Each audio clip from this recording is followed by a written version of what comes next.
The Lord be with you. and with your spirit. Reading from the Holy Gospel according to St. Mark. Glory to you, O Lord. Then they came to Capernaum, and on the Sabbath Jesus entered the synagogue and taught. The people were astonished at his teaching, for he taught them as one having authority and not as the scribes. In their synagogue was a man with an unclean spirit. He cried out, "What have you to do with us, Jesus of Nazareth? Have you come to destroy us? I know who you are, the Holy One of God." Jesus rebuked him and said, "Quiet, come out of him." The unclean spirit convulsed him, and with a loud cry came out of him. All were amazed and asked one another, "What is this?" A new teaching with authority. He commands even the unclean spirits, and they obey him. His fame spread throughout the whole region of Galilee. The Gospel of the Lord. Praise to you, Lord Jesus Christ. Nino po ing ating Bible king balayu, tas dano po rin gamat da. Ito po ating Bible.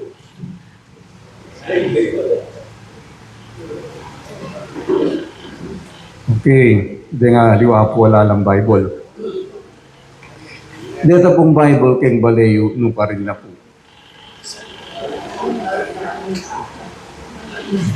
Kota mga sa likod na karetang bookshelves ne po. Abeda dito nga liwang libro. At kay ba't sasapak lang alikabok ne po. Bubuklat niyo po. Babasa niyo po. Sometimes po kapili niya po itang sometimes. Kapili niya po itang sometimes. So kaniti pong Domingo, Sunday, National Bible Sunday. Dapat sana kaya tayong Domingo, oling nito diyaking, piyesta na ni Santo Niño, inyapin nili siya yung ini. Kasi ing balang 3 Domingo na, ning karaniwan na panahon, sanay po Francis, Sunday of the Word of God. Ing Domingo na, ning amano na, ning apong Ginoo. Bible, nang buring sabihan ng Bible. So, buring sabihan po ng Bible, libro, dakala libro. So, iba't kingamanong Greko, ta Biblia, buring sabihan dakala libro. Kaya may ito nga libro, nuned dakalyang libro. Inyapin the books. Dakal a libro, may itong yung library. May itong yung library. Pilan na po din libro na ng Biblia. So, 73 na po. Pilan niya division ng Biblia? Aduaya, Old Testament, ampo New Testament. Ne po. 46 lang libro keng Old Testament, kay ba't 27 lang libro keng New Testament. Ne po. So, ating Old Testament, ating New Testament. May 19 dyan, in Old Testament, hanggang basan mo naman in New Testament. At yan naman 19 dyan, in New Testament, nung related king Old Testament. Sabi ng San Agustin, the New Testament is hidden in the Old Testament, and the Old Testament is revealed in the New Testament. So, hingga nung matuwang ing bayong tipan nga na makasalikutiya, ting matuwang tipan, ating matuwang tipan, ipapahayag ya ting lumang tipan. So, sa alimbawa, sabi na ning mumunang pamamasa, datang yan niya itong nga propeta. Met ulada ding propeta, kay batiti matupad ya. Halimbawa, kitang panahon ning Pasko nga na ingeto nga birhen kaglia nga nati panak ning ingeto nga lalaki at sandeng Emmanuel nga no. At meto pa diya kang Jesus sali. Inyapin nung basan me, ang Ebanghelyo ng San Mateo, panepakatimid ng San Mateo, itang sinabi da ding propeta, kitang minunang panahon, metupad kang Kristo. So, niyog nila, matuang tipan, ampon ing bayong tipan. Sabi na namang San Agustin, nun nga na mamili ka mo, kitang salpantayanan mo, king Biblia nga, no? Aliwaing, namano nga pong ginualiwaing Diyos sa salpantayanan mo nga na, tunay sarili mo, yung paniwalan mo. If you choose only to believe something of the scriptures, it is yourself that you believe. Nga ng San Agustin.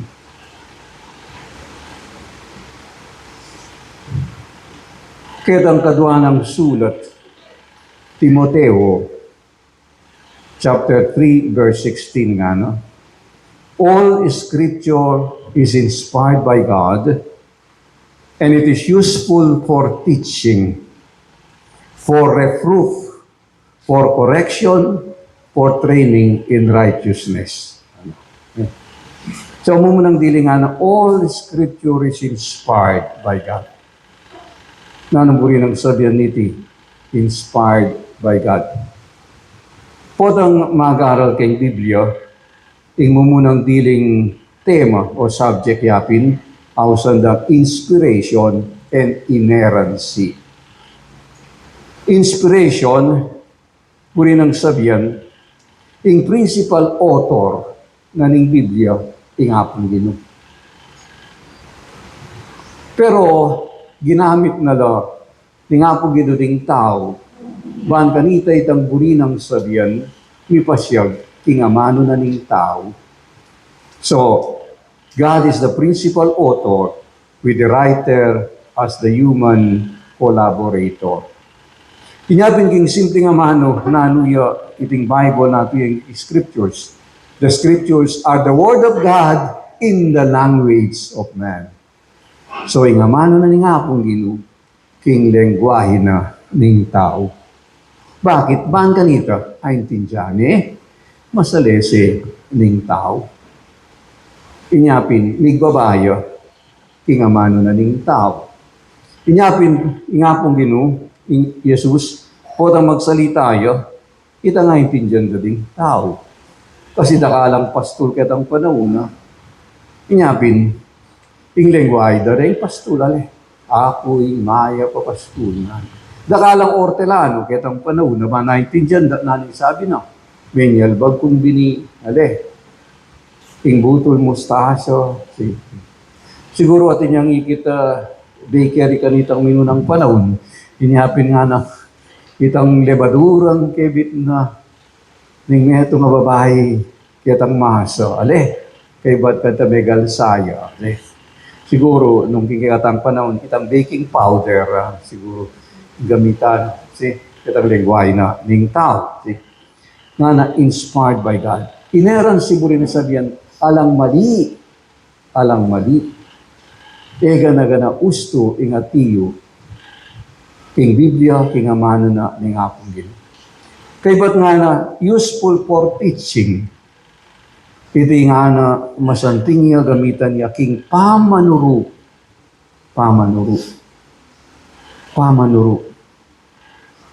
At kay ba't nga na second for reproof. Puri ng sabihan, potang atin kang sasabihanan, potang atin kang sisisyan, dapat makabasiya kita nga mano na ningapong Ginoo. Malia, agpang kingamano na ningapong Ginoo. Agpang king turo na ningapong Ginoo. Kay ba't nga na for correction, potang ating mali, itulid mo. Potang baluktot, itulid mo. Potang ating eusto, sabihan mo itong tangusto, manibatan, kita nga mano na ningapong Ginoo. So, nungwari sana, yung kikatang textbook na ning diyatamo, ing Biblia. Nungwari sana, yung kikatang peka constitution king biye, tingamano na ni hapong Ginoo. Pero nakalupa ng konstitusyon na ng Pilipinas. Ngayon iburida na yan ng mga nila na People's Initiative. Yan ang papigparma ng dakatamo, papiro at ilang papirma. Tama magbisa paglokwan dakatamo mo. At ino namang luluto kanyan. So, iting basiyahan na ni kakatamong di. Tingamano na ni hapong Ginoo. At kay ba't nga na, for training in righteousness. For training in righteousness. Pamianad kitang gusto, kitang matulid, kitang kabanalan. Agpang king kaburyanan ni nga apong Ginoo, agpang king turunan ni nga apong Ginoo. King turunan ni yato, itang kakatamong buri. So, ineping kasanting iting sabihan ng Timoteo nga, no? Pasibayo, all scripture is inspired by God and is useful for teaching, for reproof, for correction, for training in righteousness. Kikatamong ebanghelyo nga na Jesus mintaya king sinagoga, aldo na ning sabat, tinuruya, pepalwal ni itang marok ay espiritu. Sinagoga, banal a lugar. Sabat, banal a panahon. At Jesus, tinuruya. At yung tamong yan ni king metong a chapel, banal a lugar. At yung tamong king banal a panahon, aldo na ning Domingo, sagrado ya kay katamo. Bakit? Kasi sinubiang nebye ing Ginoo king aldo na ning Domingo, at pepakit ya karing disipulo na king aldo na ning Domingo, at iting sentro na ning kakatang kasalpantayanan. Inyapin, ing aldo na ning Domingo, banalya sisimbata mo, ban makiramdam kingaman ning hapong Ginoo. At iubo sa tamo ing Ginoo tuturuyan.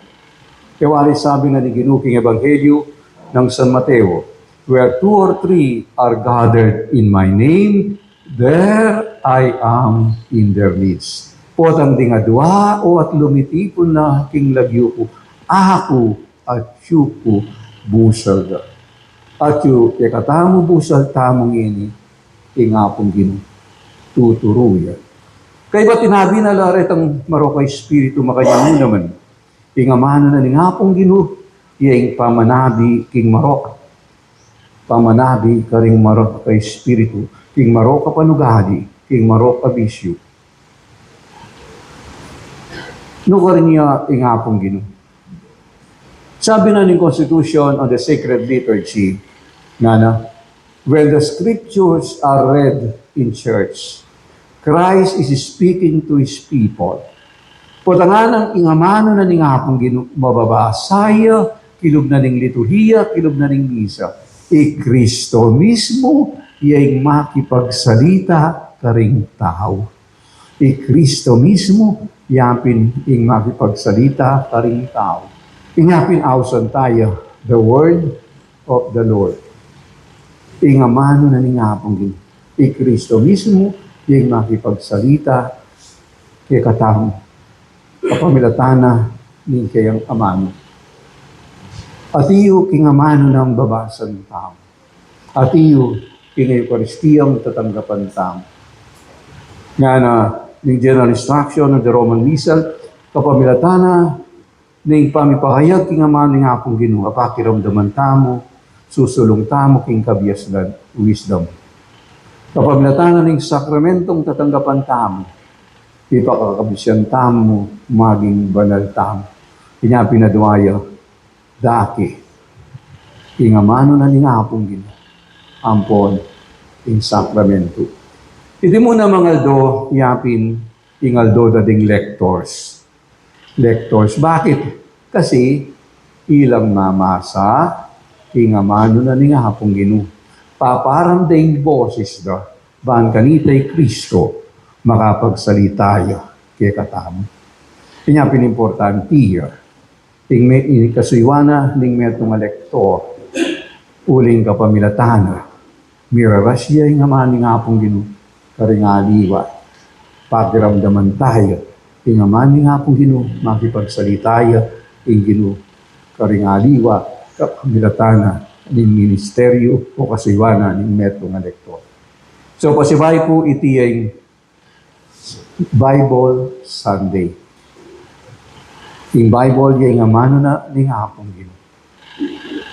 At kawangis na sanang San Pedro, sabi tamo, irang sinabi na, inyang nanay ning Ginoo, i Pedro.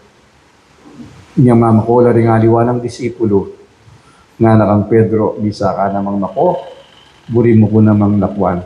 Sabi ng Pedro, to whom shall I go? You have the words of eternal life. Kanino ko pamunta, o Ginoo? At yulake ka, ring amano na ning biye. At yating amano ning biye, irapid ning amano na ning apong Ginoo.